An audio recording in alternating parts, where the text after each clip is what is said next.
Very pleasant vanakkam to everyone. In this session you will learn about prism.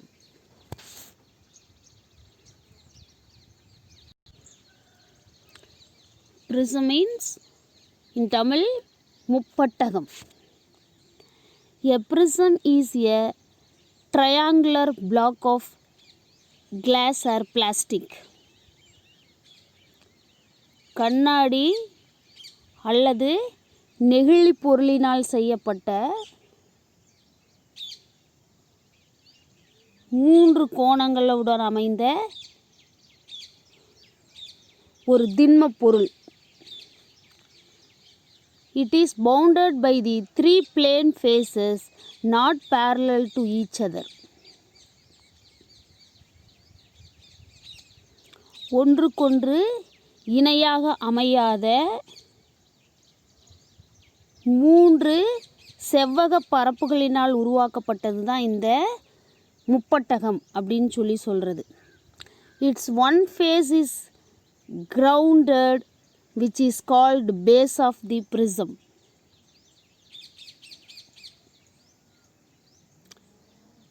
அதனோட 3 முகங்களில் ஒரு முகம் பார்த்தீங்க அப்படின்னா சொரசொரப்பாக்கி இருப்போம்.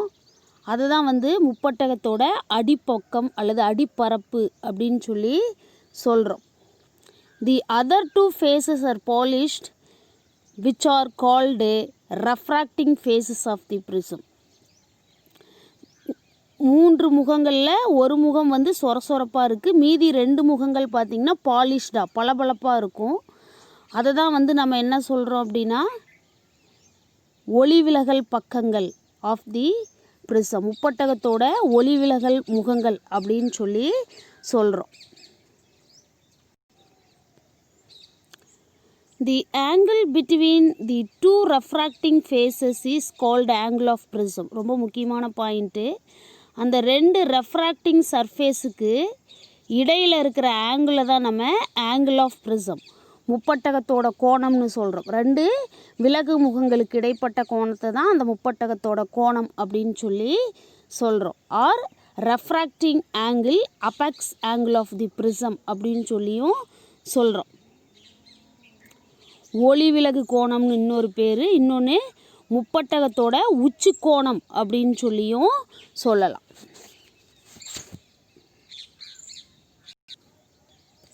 அடுத்து நம்ம பேச போகிற விஷயம் angle of deviation produced by prism.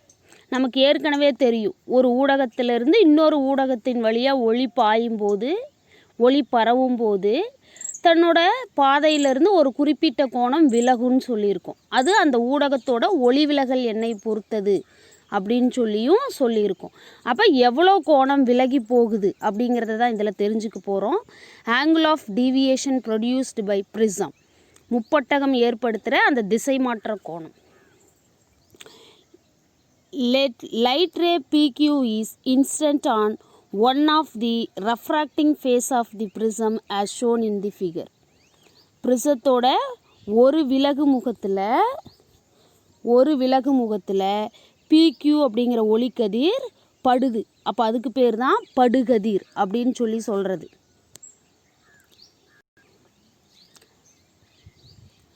The angles of incidence and the refraction at the first phase AB are I1 and R1. AB அப்படிங்கிற ஃபஸ்ட் ஃபேஸ், அதாவது ஃபஸ்ட் இன்சிடென்ட் ஃபேஸ் இருக்கு இல்லையா, அந்த இன்சிடென்ட் ஃபேஸில் ஆங்கிள் ஆஃப் இன்சிடென்ஸ் I1 அப்படின்னும் angle of ரெஃப்ராக்ஷனை R1ன்னு சொல்கிறோம். ஏன்னா first ஃபேஸுங்கிறதுனால 1 அப்படின்னு ரெப்ரசன்ட் பண்ணுறோம். The path of the light inside the prism is QR. அந்த முப்பட்டகத்துக்கு உள்ள அந்த ஒளி பயணம் செய்கிற பாதைக்கு பேர் QRன்னு வச்சுருக்கோம். The angle of incidence and angle of refraction at the second face AC. Second face ஏசிங்கிறத எமர்ஜென்ட் ஃபேஸ், ஒளிக்கதிர் வெளியேறதுன்னு சொல்லுவோம். அதுதான் செகண்ட் ஃபேஸ், இரண்டாவது விலகு முகம் அப்படின்னு சொல்கிறது. அதில் angle of incidence and angle of refraction அப்படிங்கிறது I2 R2. ஏன்னா செகண்ட் ஃபேஸுங்கிறதுனால 2 அப்படின்னு ரெப்ரசன்ட் பண்ணுறோம். இங்கே RS is the ray emerging from the second face. ஆர்எஸ்ங்கிறது இரண்டாவது முகத்திலிருந்து வெளியேற ஒளிக்கதிர். Angle I2 is also called as angle of emergence. I2க்கு இன்னொரு பேர் இருக்குது. என்ன அப்படின்னா ஆங்கிள் ஆஃப் எமர்ஜென்ஸ், வெளியேற்று கோணம் அப்படின்னு சொல்லி பேர், அல்லது வெளியேறு கோணம் அப்படின்னு பேர்.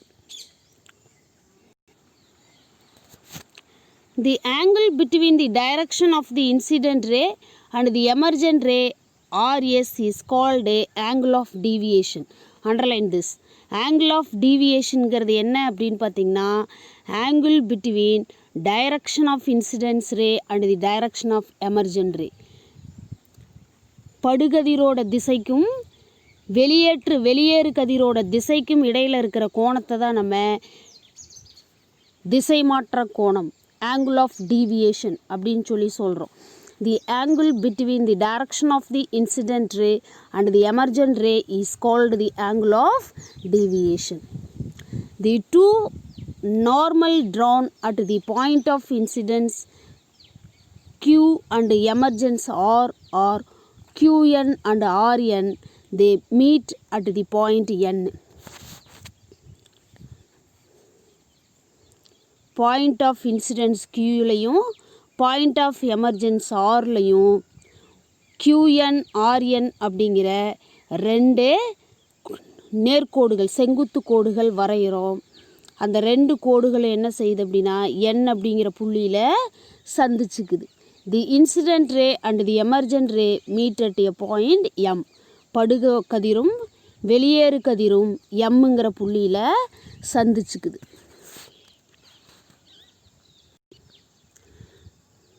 இதுதான் முப்பட்டகம். இது வந்து அடிப்பக்கம், சொரசொரப்பான பகுதி. இது ரெண்டும் பாலிஷ்டு ஃபேஸ், விலகு பரப்பு அப்படின்னு சொல்லி சொல்கிறோம். இப்போ இதில் PQ அப்படிங்கிற ஒளிக்கதிர் AB அப்படிங்கிற இந்த விளக்கு பக்கத்தில் போய் Qங்கிற புள்ளியில் படுது. அப்புறம் இந்த ஊடகத்தோட ஒளி விலகல் எண்ணை பொறுத்து QR வந்து ஊடகத்துக்குள்ளே விலகி செல்லுது. இது விலகு கதிர். அதுக்கப்புறம் RSஆ வெளியேறுது. இப்போ இந்த படுகதிரோட திசையில் I1ம் R1ம் வந்து படுகோணத்தை வந்து I1ன்னு விலகு கோணத்தை R1ன்னு சொல்கிறோம். அதே மாதிரி இந்த வெளியேறு பகுதியில் படுகோணத்தை வந்து I2ன்னு விலகு கோணத்தை R2 அப்படின்னு சொல்லியும் சொல்கிறோம். இப்போ அடுத்து என்ன செய்கிறோம் அப்படின்னா இந்த ABக்கும் ACக்கும் நார்மல் லைன் வரைகிறோம். இந்த ஃபேஸில் பாருங்கள், இதுதான் இந்த ஃபேஸ் அப்படின்னா இதுக்கு நார்மல் லைன் வரைகிறோம். எங்கே? Q வழியாக. அதே மாதிரி ஏசின்ற ஃபேஸுக்கு R வழியாக நார்மல் லைன் வரைகிறோம். இப்போ இந்த ரெண்டு செங்குத்து கோடுகளும் சந்திக்கிற புள்ளியை வந்து N. QNங்கிறது ஏசி ஃபேஸில் வரைகிற நார்மல் லைன். RN அப்படிங்கிறது QNங்கிறது ஏபி ஃபேஸில் வரைகிற நார்மல் லைன். RN அப்படிங்கிறது ஏசி ஃபேஸில் வரைகிற நார்மல் லைனு. இது ரெண்டும் சந்திக்கிற புள்ளி N. அதே மாதிரி இந்த படுகதிரும் வெளியேறு கதிரும் சந்திக்கிற புள்ளி M. இப்போ இந்த கோணத்தை தான் சிறும திசை மாற்று கோணம்னு சொல்கிறோம். இப்போது deviation D1 at the surface ஏபிங்கிற பரப்பில் என்ன டீவியேஷன் இருக்குது D1 அப்படின்னு சொல்கிறோம். அதுக்கு ஆங்கிள் RQM எடுத்துக்கிறோம். அப்போ D1 is equal to I1 minus R1ன்னு கிடைக்கும்.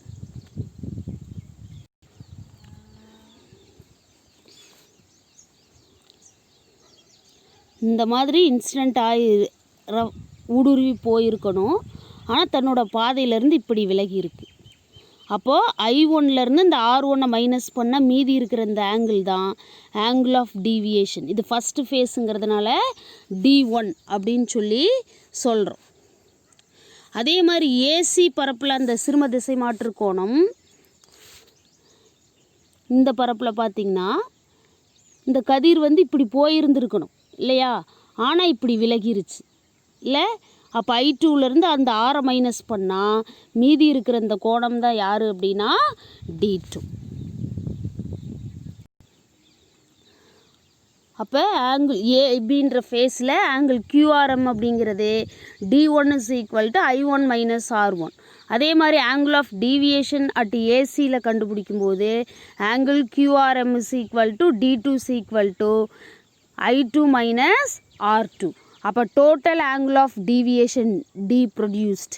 அப்போ டோட்டல் ஆங்கிள் ஆஃப் டீவியேஷனுங்கிறது sum of these two angle. அப்போ D is equal to d1 plus d2. இப்போ இது ஜென்ரல் ஈக்குவேஷனாக எடுத்துக்கிட்டு d1 d2ஓட வேல்யூவை சப்ஸ்டியூட் பண்ணுறோம். அப்போ d is equal to i1 minus r1 plus i2 minus r2. இதை வந்து ரீஅரேஞ்ச் பண்ணுறோம். என்னென்னு கேஸ் 1 கேஸ் 2 அப்படிங்கிற மாதிரி ரீஅரேஞ்ச் பண்ணுறோம். ரீஅரேஞ்ச் பண்ணும்போது d is equal to i1 minus r1 plus i2 minus r2னே கிடைக்குது. இதை வந்து in case of I and R அப்படின்னு சொல்லி நம்ம அரேஞ்ச் பண்ணும்போது என்ன கிடைக்கும் அப்படின்னு பார்த்திங்கன்னா d is equal to i1 plus இந்த சைன் காமனாக இருக்கு இல்லையா, அதை உள்ளே எடுத்துகிட்டு போகிறோம். உள்ளே எடுத்துகிட்டு போங்க. d is equal to i1 minus r1 plus i2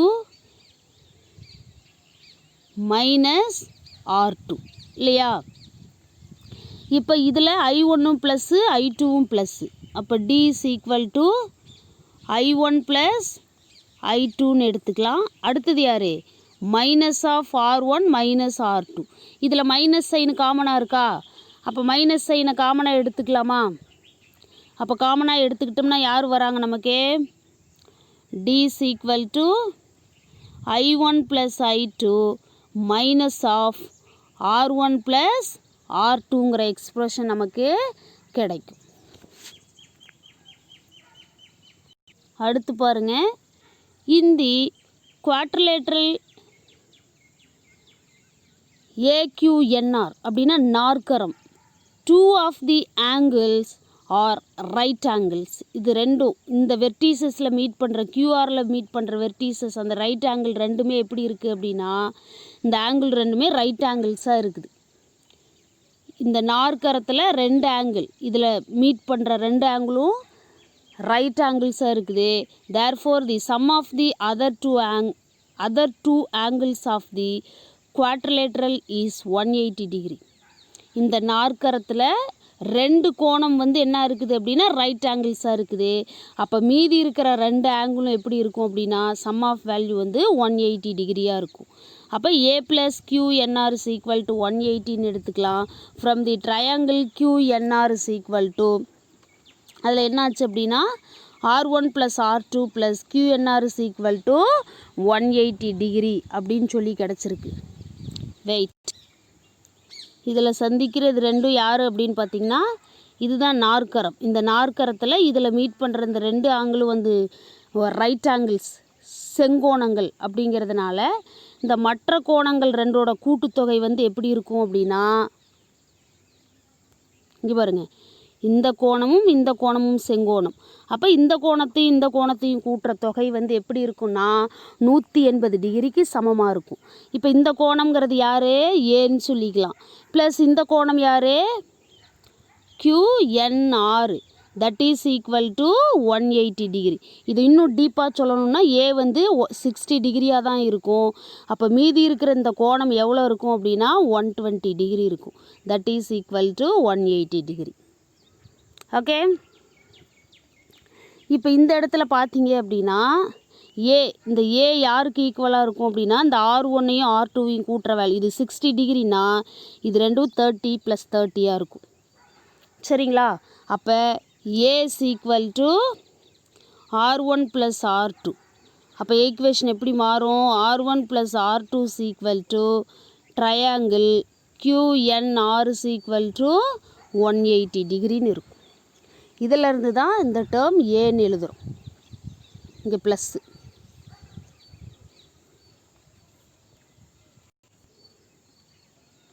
இப்போ அந்த ரெண்டு ஈக்குவேஷனையும் கம்பேர் பண்ணுறோம். அப்போ R1 + R2 = ஏன்னு கிடச்சிருக்கு.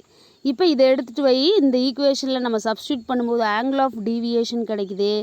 D = இங்கே யார் இருந்தால் இந்த ஈக்குவேஷனில் D = I1 + I2 minus of R1 + R2ன்னு இருந்துச்சு. இந்த R1 + R2ங்கிறது தான் ஏ ஆங்கிள் ஆஃப் தி ப்ரிசம்னு சொல்கிறது. அப்போது D = I1 + I2 மைனஸ் ஏ அப்படின்னு சொல்லி நமக்கு கிடச்சிருக்கு. Thus, the angle of deviation depends on the angle of incidence of the angle of incidence, angle of emergence and angle for the prism. இதிலேருந்து நமக்கு என்ன தெரியுது அப்படின்னா ஆங்கிள் ஆஃப் டீவியேஷன் யாரெல்லாம் சார்ந்து இருக்குது அப்படின்னு பார்த்திங்கன்னா ஆங்கிள் ஆஃப் இன்சிடென்ஸ் படுகோணம், ஆங்கிள் ஆஃப் எமர்ஜென்ஸ் வெளியேற்று கோணம் மற்றும் ஆங்கிள் ஆஃப் தி ப்ரிசம் முப்பட்டகத்தோட கோணம் இதையெல்லாம் சார்ந்து இருக்குது. For a given angle of incidence, the angle of emergence is decided by refractive index of the material of the prism. கொடுக்கப்பட்ட அந்த படுகோணத்திற்கு வெளியேற்று கோணம் அப்படிங்கிறது அந்த முப்பட்டகம் செய்யப்பட்ட பொருளோட ஒளிவிலகல் எண்ணை பொறுத்து முடிவாகுது. Hence, the angle of deviation depends on these following factors. இதிலிருந்து நம்ம எனவே இந்த விலகு கோணம், திசை மாற்று கோணம் அப்படிங்கிறது கீழ்கண்ட காரணிகள்லாம் சார்ந்தே இருக்குது.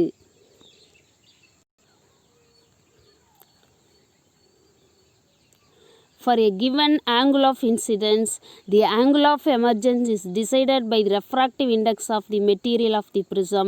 Hence, the angle of deviation depends on the following factors: the angle of incidence, angle of the prism, nature of the material of the prism, and wavelength of the light used. படுகோணம், முப்பட்டகத்தின் கோணம், முப்பட்டகம் செய்யப்பட்ட பொருளின் தன்மை, பயன்படுத்தப்பட்ட ஒளியின் அலைநீளம் இதெல்லாம் சார்ந்து தான் யார் இருக்கிறாங்க அப்படின்னு பார்த்திங்கன்னா திசை மாற்று கோணம் இருக்குது. ஓகே, இவ்வளோ நேரம் நம்ம படித்தது திசை மாற்ற கோணம், ஆங்கிள் ஆஃப் டீவியேஷன். இப்போ சிறும திசை மாற்று கோணம் கண்டுபிடிக்க போகிறோம். ஆங்கிள் ஆஃப் மினிமம் டீவியேஷன் அப்படின்னா சிறும திசை மாற்று கோணம்.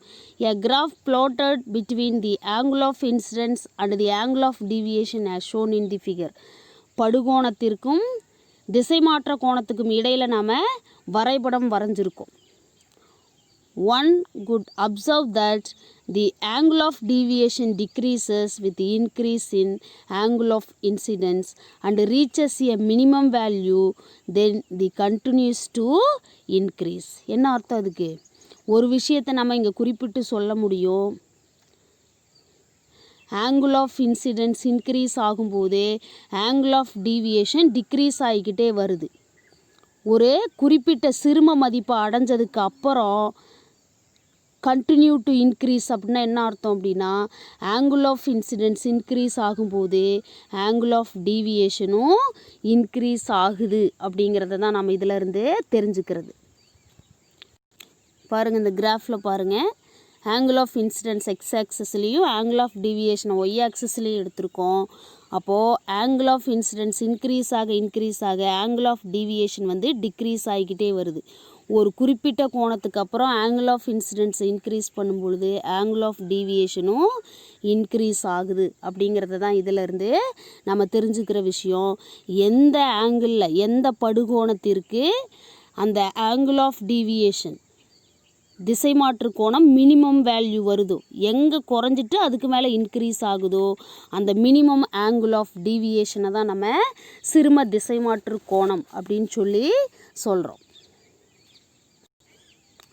இங்கே பாருங்கள், the minimum value of angle of deviation is called angle of minimum deviation. அதை கேபிட்டல் டி அப்படின்னு சொல்லி சொல்கிறோம். ஆங்கிள் ஆஃப் டீவியேஷன் ஓட சிறும மதிப்பு தான் என்னதுன்னா சிறும திசை மாற்று கோணம் அப்படின்னு சொல்கிறது. அட் மினிமம் டீவியேஷன் அந்த சிறும திசை மாற்று கோண நிலையில் என்னென்ன விஷயங்கள்லாம் நம்ம பார்க்குறோம் அப்படின்னா the angle of incidence is equal to angle of emergence, that is I1 is equal to I2. படுகோணமும் வெளியேறு கோணமும் சமமாக இருக்குது. Angle of refraction at the face 1 and face 2 are equal. முகம் 1 மற்றும் முகம் 2 பார்த்திங்கன்னா ஒளிவிலகு கோணமும் சமமாக இருக்குது. அதனால் R1 is equal to R2. இங்கே பாருங்கள், படுகோணமும் சிறும திசை மாற்று நிலையில் படுகோணமும் விலகு கோணமும் சமம். அதே மாதிரி அந்த 2 முகங்கள் இருக்கு இல்லையா, முகம் 1 முகம் 2ல் விலகு கோணங்கள் 2ம் சமமாக இருக்குது. the incident ray and emergent ray are symmetrical with respect to the prism. முப்பட்டகத்தை பொறுத்து படுகதிர் மற்றும் வெளியேறு கதிர் இரண்டும் எப்படி இருக்குது, சமச்சீரானவை. சிமெட்ரிக்கல் அப்படின்னா சமச்சீராக இருக்கிறது. The refracted ray inside the prism is parallel to the base of the prism. முப்பட்டகத்துக்கு உள்ள அந்த விலகு கோணம் வந்து ப்ரிசத்தோட அடிப்பக்கத்துக்கு இணையாக இருக்குது. The refracted ray inside the prism is parallel to its base of the prism. முப்பட்டகத்தை பொறுத்து படுகோணமும் வெளியேறு கோணமும் சமச்சீராக இருக்குது. அதே மாதிரி முப்பட்டகத்திற்கு உள்ள என்ன செய்யுது அப்படின்னா விலகு கதிர் அடிப்பரப்புக்கு இணையாக இருக்குது. இந்த அடிப்பரப்பு இது விலகு கதிர் ரெண்டும் எப்படி இருக்குது, இணையாக இருக்குது. இதெல்லாம் தான் நம்ம சிறும திசை மாற்று கோண நிலையில் நம்ம தெரிஞ்சுக்கிற விஷயம். அடுத்து நம்ம தெரிஞ்சுக்க போகிற விஷயம் refractive index of the material of the prism. முப்பட்டகத்தின் ஒளிவிலகல் எண் கண்டுபிடிக்கிறது.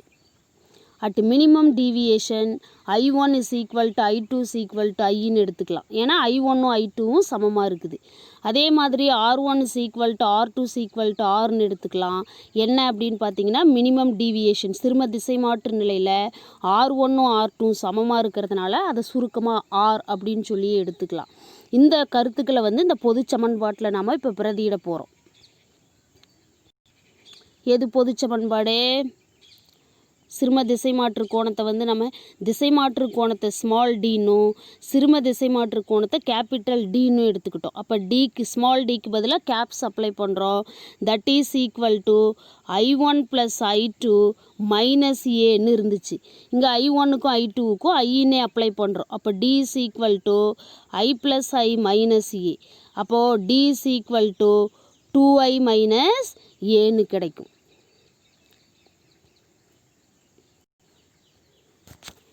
d is equal to 2I minus a. இதிலிருந்து I தான் நம்ம கண்டுபிடிக்கிறோம். அப்போ 2I is equal to இந்த ரைட் சைடில் வச்சுட்டு ஏவுக்கு லெஃப்ட்டு கொண்டு வந்தீங்கன்னா ப்ளஸ்ஸாக மாறும். அப்போ a plus d. இதிலிருந்து I is equal to a plus d divided by 2. ஐயோட வேல்யூ நம்ம கண்டுபிடிச்சாச்சு. அடுத்து R கண்டுபிடிக்கணும். எப்படி R கண்டுபிடிக்கிறது? இந்த ஈக்குவேஷனில் இருந்து, அதாவது R1 + R2 is equal to ஏன்னு சொல்லியிருக்கிறோம். இந்த R1 R2வில் ஆர்னே அப்ளை பண்ணுறோம். அப்போ R + R is equal to A. அப்போ 2R இஸ் ஈக்குவல் டு ஏ. இதிலேருந்து 2R இஸ் ஈக்குவல் டு ஏ. இதிலேருந்து R is equal to a/2. இப்போ ஆரும் கண்டுபிடிச்சாச்சு, ஐயும் கண்டுபிடிச்சாச்சு. இதை எடுத்துகிட்டு போய் ஸ்னெல்ஸ் லாவில் அப்ளை பண்ணுறோம். இங்கே வந்து நான் ஏற்கனவே சொல்லி கொடுத்துருந்தேன். Refractive index of the medium வந்து ரெண்டு விதமாக நம்ம எழுதலாம். In terms of angle of incidence and angle of refraction and also in terms of velocity. இங்கே ப்ரிசமை பொறுத்த வரைக்கும் ஸ்னெல்ஸில் that is refractive index of the medium in terms of angle of incidence and angle of refraction. Okay, இப்போ I R கண்டுபிடிச்சிட்டோம். அதை எடுத்துகிட்டு போய் ஸ்னெல்ஸ் லாவில் அப்ளை பண்ணுறோம். ஸ்னெல்ஸ் லாங்கிறது n is equal to sin I divided by sin R. Sine angle of இன்சிடென்ஸுக்கும் sine angle of ரெஃப்ராக்ஷனுக்கு இடையில் இருக்கிற ரேஷியோ தான் refractive index of the medium. அதை ஸ்னெல்ஸ் லான்னு சொல்கிறோம். அப்போ n is equal to I of sine ஐயோட வேல்யூ வந்து a + d/2 divided by sine of R is equal to a/2. therefore n is equal to sin of a plus d/2 by sin a/2. இதுதான் refractive index of the medium.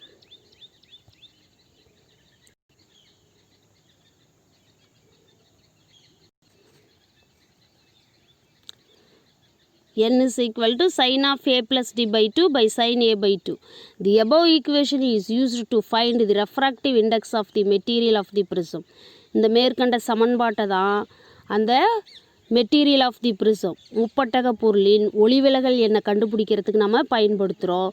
The angles A and D can be measured experimentally.